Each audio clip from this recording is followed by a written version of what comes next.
Olá, eu sou José Marcos Rodrigues Filho. Essa é a unidade 8, tarefa 5 do curso de Engenharia de Estruturas Metálicas do UNIDEE e tratará sobre uma síntese histórica, uma síntese de escolha sobre as obras de arte, pontes e estruturas metálicas. Como vimos no conteúdo, foi tratado o seguinte enunciado: sobre as estruturas que sustentam obras de artes metálicas, que são viga reta, que sustentam o tabuleiro, as estruturas entreliças, as estruturas estaiadas e as estruturas pênseis, quais os parâmetros que norteiam a escolha de cada uma dessas estruturas em detrimento das demais? Segundo, sobre os erros de detalhamento mencionados ao longo da discussão, explique como eles podem ocorrer e como impactam na execução da estrutura. Quanto à classificação das pontes, inicialmente quanto ao vão, nós temos as obras de arte tratadas na engenharia civil, que vãos até 3 metros são galerias, bueiros.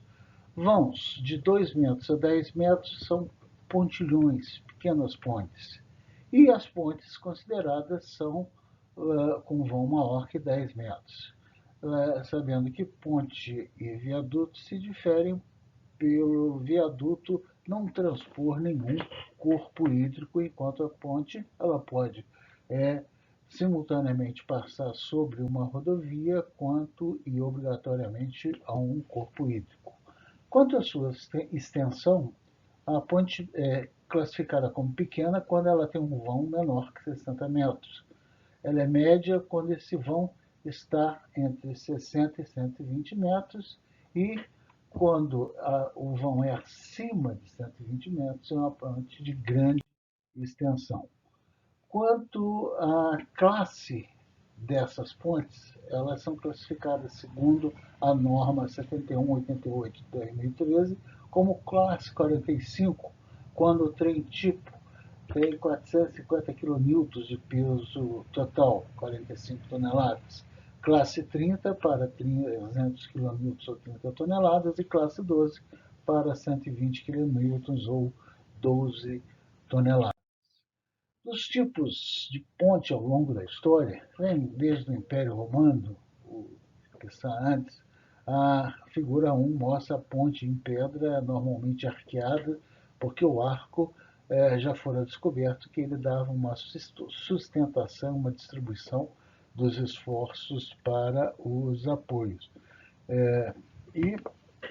a figura 2 mostra, e principalmente aqui no Brasil, nas estradas vicinais, na área rural, as pontes de madeira para transposições dos rios de pequena largura e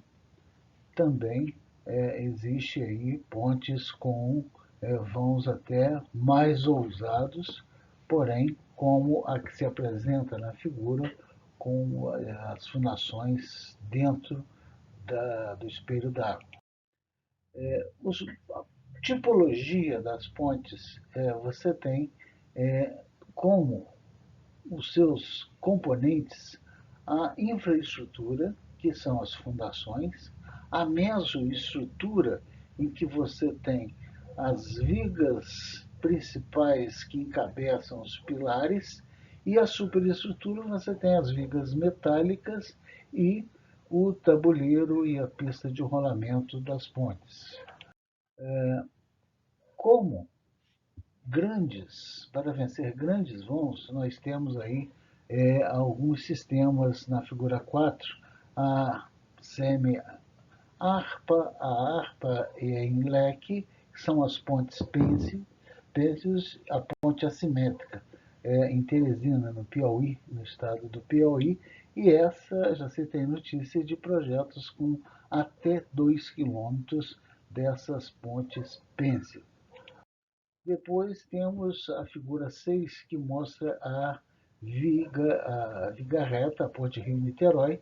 com um vão de entre 200 e 300 metros, sendo 300 metros que ela possui, é a maior viga caixão, a maior viga reta do mundo até os instantes atuais. Na figura 7, é uma ponte histórica da sua idade, é uma ponte treliçada para pedestres no município de Resende, no interior do estado do Rio, em que ela tem toda uma arquitetura, toda uma plástica como era comum, e volta-se agora nas pontes escaiadas, nas pontes pensas, a se fazer uma arquitetura a partir daquela peça estrutural e como essa mostrada da treliçada no município de Resende. Temos também em Hercílio Luz como cartão postal a Ponte Pêncil, a Ponte Hercílio Luz, e ela liga o continente à ilha de Florianópolis, e essas pontes conseguem atingir de 500 a 800 vãos. E datada aí da ordem de 1867, a primeira ponte que se tem notícia, que é uma ponte de ferro fundido, é a primeira ponte metálica, e deixamos aí para emblematizar esse trabalho. A importância dos erros e informações nos projetos, quer dizer, fazer certo é tão importante e o seu erro causa impactos violentos. Por exemplo, os erros no lançamento de cotas dos elementos de fundações e identificação do lençol freático, para que você possa fazer aí uma boa fundação, e o lançamento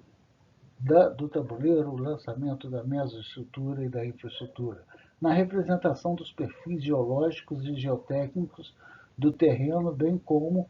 das coordenadas para a locação das fundações,